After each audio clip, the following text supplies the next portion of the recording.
Raise your hand if you love a good piece of multi-purpose furniture. This cabinet has a secret. It's a stylish entry table or drop zone area with charging ports and drawers built into its narrow, space-saving design. And it's also a Murphy bed, built to handle dogs large or small. There's even room for their toys. Want to build one? Here's how I put this together. The plans for this project are drawn up on my site for 3/4 inch wood. However, in this case, I was lucky enough to score a bunch of 5/4 English walnut boards last year, and while the bulk of this process was in the milling, it was definitely worth it. Because these boards were wide, I used a sled and shims to flatten one face using the planer as a sort of joiner. Once one face was flat, I removed the shims and sled and ran the other side through. I was then able to fine-tune the board edges on the joiner. With the lumber milled flat and straight, I marked out where I wanted the box joints.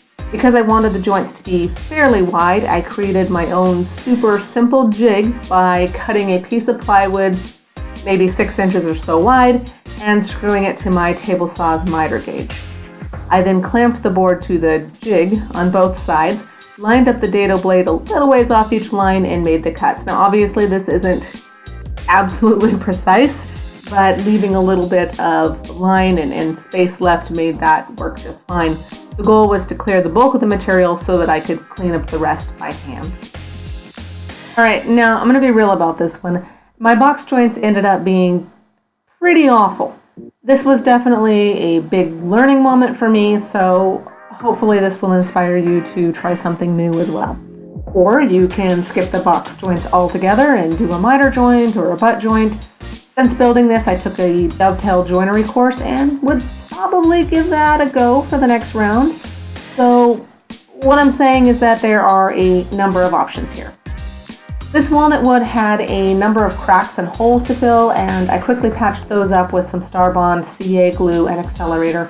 Epoxy would work fine too, but I was trying to move this step along quickly. Next, I dadoed some grooves for the board that fits under the drawers, as well as for the divider between the two drawers. A little glue to ensure that those pieces stay put just where I want them, and then it's onto the base. I didn't want the cab to sit fully down on the ground, so I added this little 1-inch base, inset from the cab front and side edges by maybe 1.5 inches or so. It is flush to the back so that it sits seamlessly along the wall.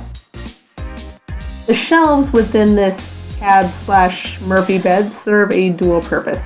They are handy for dog toys and whatnot, and they serve as a stop for when the tray is in the closed position. There is a magnetic catch as well, but I find that with the weight of the tray, the extra support of the shelves is useful.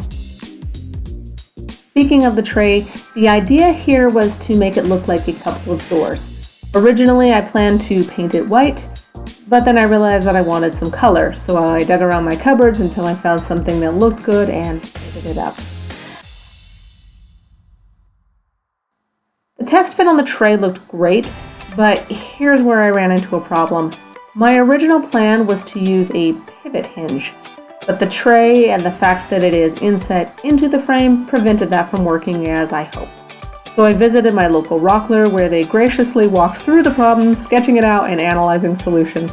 This is yet another learning moment and something that I will work on finding another solution for if I build this again.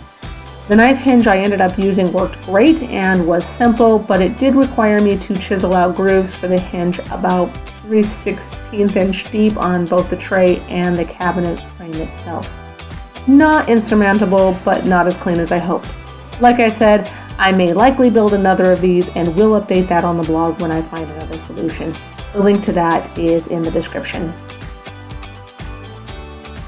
With the tray fit, it was time to build the drawers.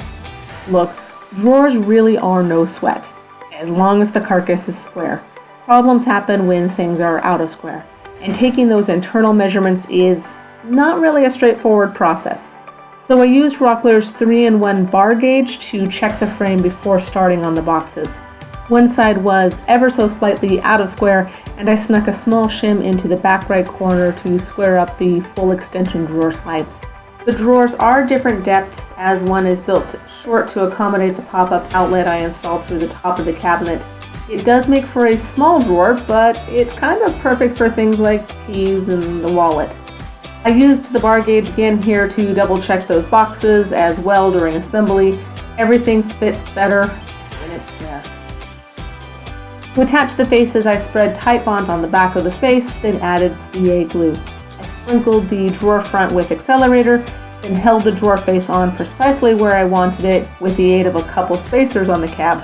I held it in place for maybe 20 seconds and was able to push it out from the back and add screws right away after that.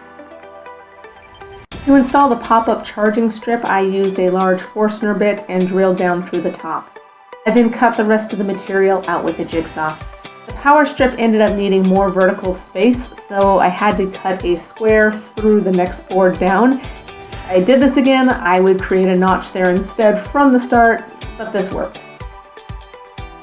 The hardware for this cab is purposefully very long. That is because it's not only so that the tray looks like drawers, it's to support the tray when it is open.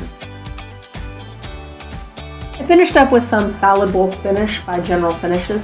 I love how it popped that gorgeous walnut grain. And here's how it turned out.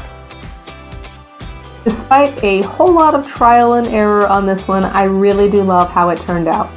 And I love that it is so incredibly functional despite its narrow size. The cabinet is the perfect drop zone area for our room. And it is the perfect bed for our expanding dog family.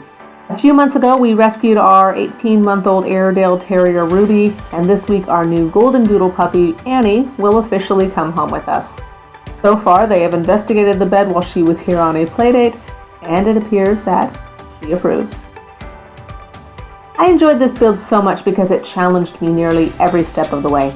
I love how it turned out and hope to revisit this one in the near future.